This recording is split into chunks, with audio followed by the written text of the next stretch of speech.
Павлодарлық блогер Диас Құзайыров ресейліктерге арналған тегін түскі ас кезіндегі жанжалдан кейін қамауға алынды. 27 қыркүйек күні сағат 13:00 шамасында Павлодар қаласында Академик Сәтбаев көшесі 290 сервер Палас мейрамханасында жиын болған. Даримова Ресейден азаматтардың келуіне байланысты оларды мейрамханаға түскі асқа шақырды. Осы кезде блогер қонақтарға тиісіп, оларды қуа бастаған.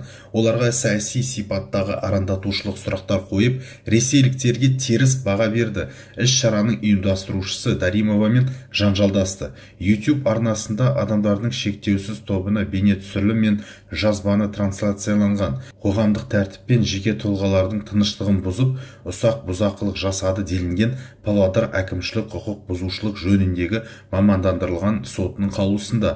Сот Құзайыровты Қазақстан Республикасының әкімшілік құқық бұзушылық туралы кодексінің 434 бабының 1 бөлігінде көзделген әкімшілік құқық бұзушылық жасағаны үшін кінәлі деп танып, 5 тәулікке қамау жазасын тағайындады.